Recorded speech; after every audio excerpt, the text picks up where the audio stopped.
Here's the Hobo houseboat trailer back from the shop. It's had new axles, new wheels, new springs, a new equalizer replaced. It's got brakes, electric brakes on the front axle. So it's yet to be wired. I need to rewire it for the brakes, improve the harness that was there, and add a battery box up there and a breakaway cable for the brakes. The original tires were 8-inch rim, and with the tires on them, they were about 18 inches diameter. So the top of the tire was 18 inches off the floor. These are 13-inch. They are 23 and a half, 24 with fresh tread, 24 inches high. So so also the center of the axle is actually raised from the ground. So one concern there is I did not want this bed rising 3 inches, which would be the result if we left the axle slung in the same manner. So the original axle was a square 1-inch axle below the spring. Now this is a 2 1/4 inch tube axle with a camber in it, and it's sitting on top of the spring with a small saddle as well. So what that does is control keep the deck height to the floor almost exactly what it was before. Okay, it's within 1 inch. However, a negative result of going to the larger tire is, it's in my hand here, the clearance to the hull is reduced. Here is a gauge, of course. The hull contour, this represents the bottom of the keel right here. And on this axle, this dimension matches the bottom of the hull. On that axle, it's slightly different. This top represents the location of the bottom of the hull. Here's the Hobo. I'll show you the gauge I made that duplicates the hull contours. Now you see the aft bulkhead. This is where the back wheel of the trailer is going to be. And we go down to here, we look at the keel. This is the contour of the hull, right about that location, that station. That's it. And you see my fingers down here are flush with the bottom of the keel. And that's approximately, the top of this gauge is approximately where the hull is. So that's one of the dimensions we'll use for the fender adjustments and planning. Down here farther along, about 31 inches, you see here.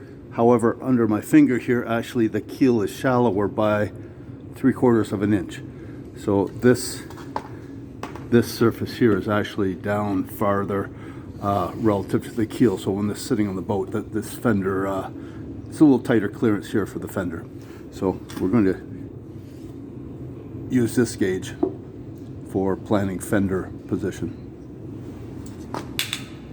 So look here, we have not so much clearance there. That clearance has to allow for a fender and also for suspension travel. Suspension travel is not that bad. I did some tests just jacking around, jacking the equalizer to extremes, and these are much stiffer springs than they were before.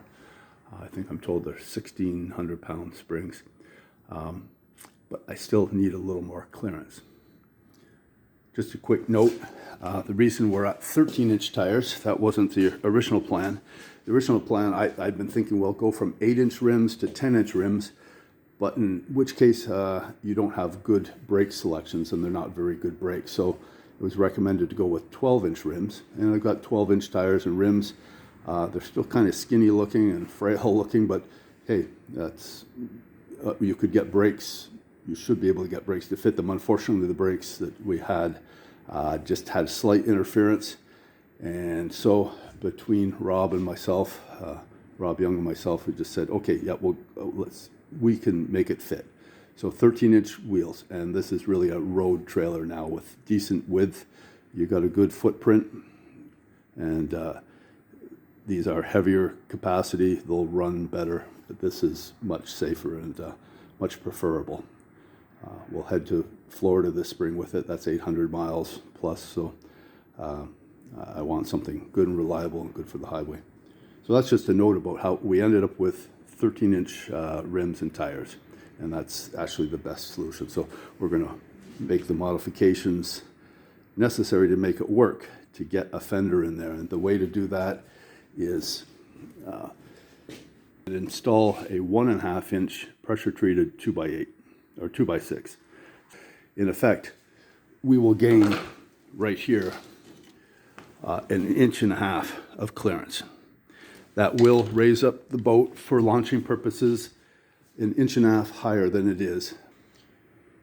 Other work that remains is to redo some of the wiring for the lighting. I cut it away so that I have room to work with the axle, and it really wasn't routed well, so I'm going to reroute and redo the trailer lighting. Secondly, I'm going to install this battery and breakaway system, and I have to wire for the brakes also. They're not wired, and I'll install a 7-way connector because right now I just was using the 4-way since it was just for lights. I used an adapter to the truck from 4-way to 7-way.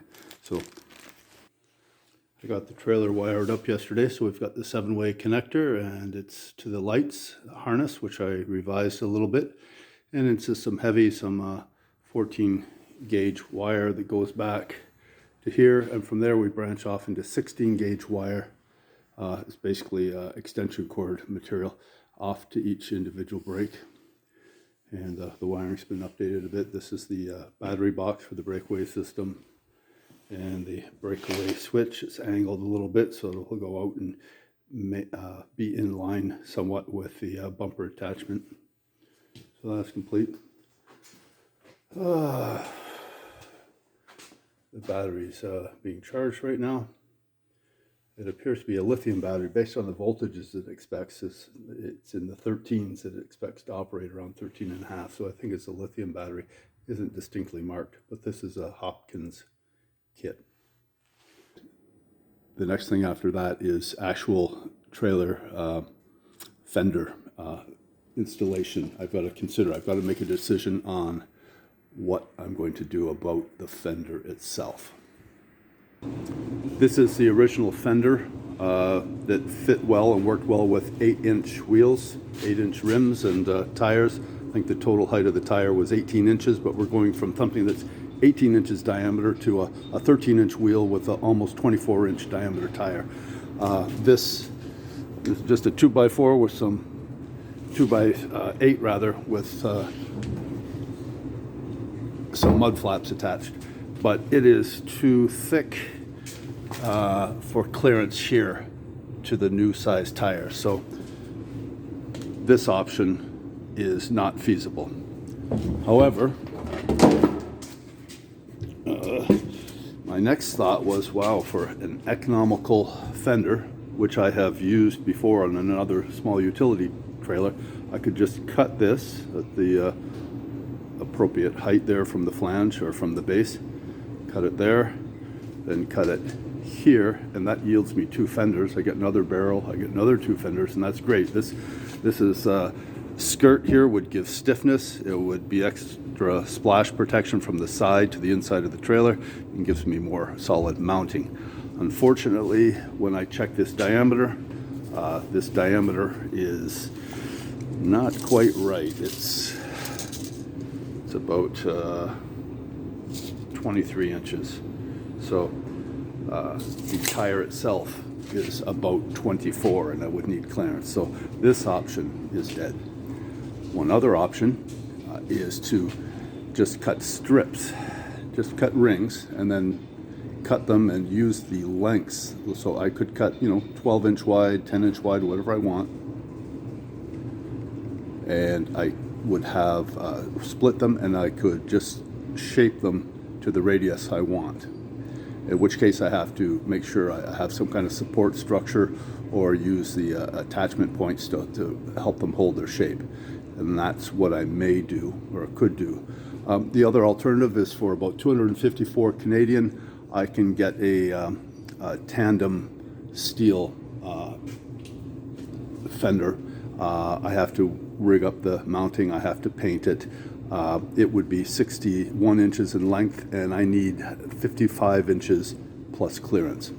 So to save $254 plus tax on Amazon, I think I'm going to cut this up and experiment with getting the right radius and shape and figure out some kind of mounting, because I'm cheap.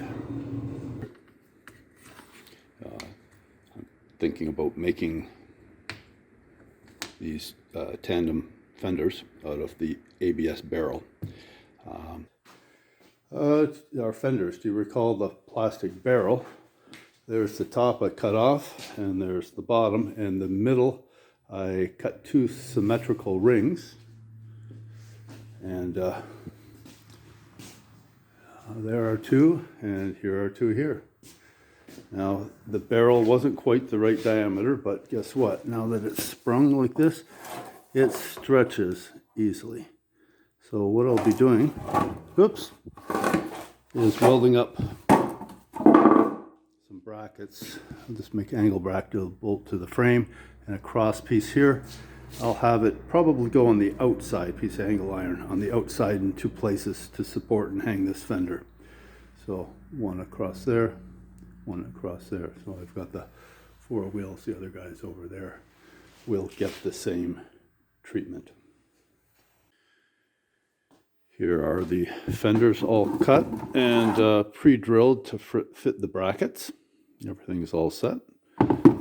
This is polyethylene. I keep saying ABS, but polyethylene. So I've got the four fenders. I've got some of the hardware. The rest I'm waiting to come. This is just the stainless nuts, and I've got some 1/4-20 screws to go with them to assemble all this. And speaking of assembly, I'll be assembling to these brackets. These were four existing brackets from the original fenders, and four new brackets I bought at Rona that are going to work out just fine. I had to do a little bit of drilling to them, and then they're painted up, and we will install as soon as we get those screws. I'll review the modifications to the trailer. 3,500 pound axles, and the wheels are now 13-inch wheels. Leaf springs have been also replaced, and the equalizer right there. We have electric brakes on the front axle. Fenders had to be modified or created from plastic barrels, of course, and the supports for that. When we get the boat on the trailer, we're going to check the compression of the springs and verify that clearance is adequate. The other thing we'll make sure of is that when the boat sets here, that we have clearance to the fender. If we have to, I can put another layer on top of this, of course, but it looks okay. This height of the deck is 22 inches down to the floor. Which is actually 22¼ inches, and it was 21¼ before. 7-way connector instead of a 4-way. And we have now a brake battery system there. And we have a breakaway switch. It's time to take it to the barn and put the boat on the trailer. You can see the supports. It's probably going to take about 4 hours, but I have to remove some of those supports, have it jacked up just on one in the center, back up until that support is right there, then re-support here, take out that support, then back the trailer up a little bit, then re-support here. And I have to basically work from ladder to ladder, station to station, avoid the axles. You can see there isn't much room to gain right here. Have to leapfrog to here, and so on. The bottom of the boat is pretty flat. It has a very shallow V down the hull. Flattens out quite a bit there. To make things a little easier, you'll notice that there are two 2x4s there. They're angled. What they are is a duplicate of this. And I've got some door hinges here. These are adjustable. And what I can do is I can shim. Once I jack this up and it touches the hull here, I can shim these. So I found that when I was using boards before, they weren't attached and they'd be sliding all over. It's really tough. So I made two of these jigs here, so we'll be successively moving the point from one to another as I attempt to navigate the crossbar system of the trailer and advance the trailer underneath here.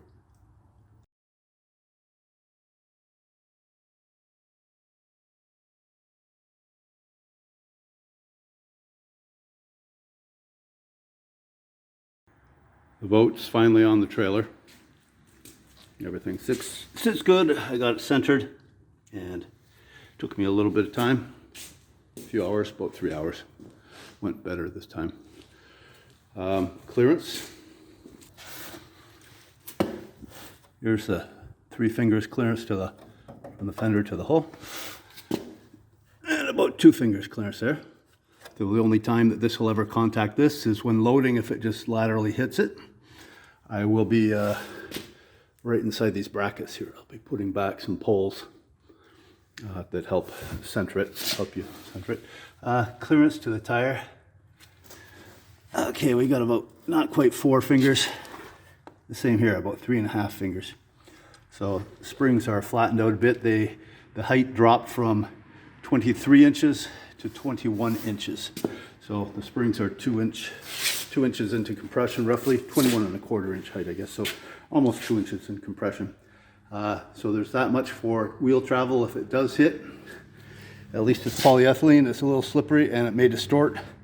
We're going to try it out and just see. I don't know what the reaction is going to be on the leveler there, the equalizer, and as far as bumps and things, but they are stiff springs. We've got